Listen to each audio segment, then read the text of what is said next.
Arrête de te justifier. Même si tu te justifies, ils ne croiront pas en toi parce qu'ils ont décidé de te combattre. Il y a des gens qui veulent convaincre les gens qui ont décidé de ne pas être convaincus. Concentre-toi sur les gens qui t'aiment. Concentre-toi sur ton équipe. Concentre-toi sur les gens qui t'encouragent. Arrête de perdre ton temps à expliquer ta vie à tout le monde.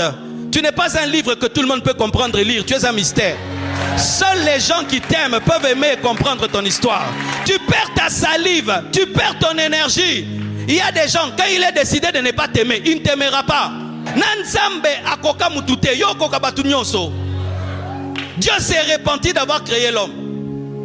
Maintenant toi tu veux que tous les hommes t'aiment, alors que Dieu s'est repenti même d'avoir créé l'homme.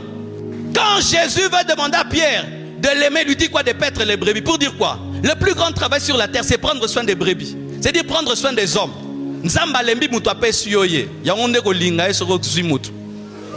Maintenant l'homme qui peut crucifier son Dieu et tuer son Dieu te tue, toi tu es étonné. L'homme a tué Dieu, il a crucifié Dieu. Maintenant toi les hommes te crucifient, tu es étonné. Concentre-toi sur ta vie. Arrête de t'expliquer, arrête de te défendre. Arrête la distraction. Toi avant tu étudiais, maintenant tu n'étudies plus. Tu veux les démontrer que tu t'habilles bien, parce que quand tu es allé à l'université on a insulté tes catchs. Est-ce que toi tu es allé à un concert, à un concours de SAP, où tu étais allé pour devenir un licencié? Maintenant toi au lieu d'étudier, tu cherches des chaussures pour aller à l'université. Distraction.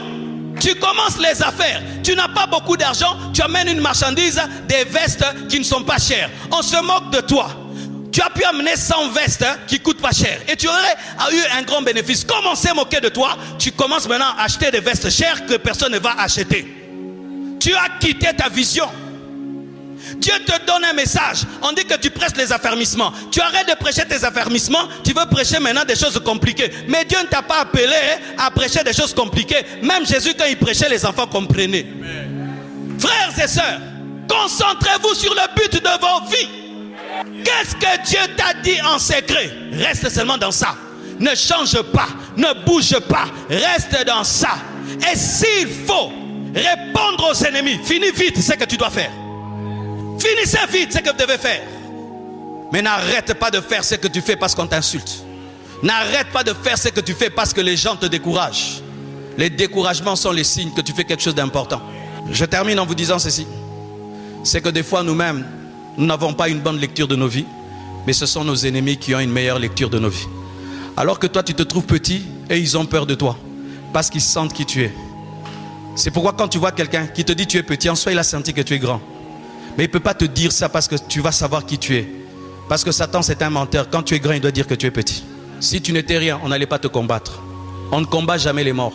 On ne combat que les vivants. Tes combats sont la preuve que tu es vivant.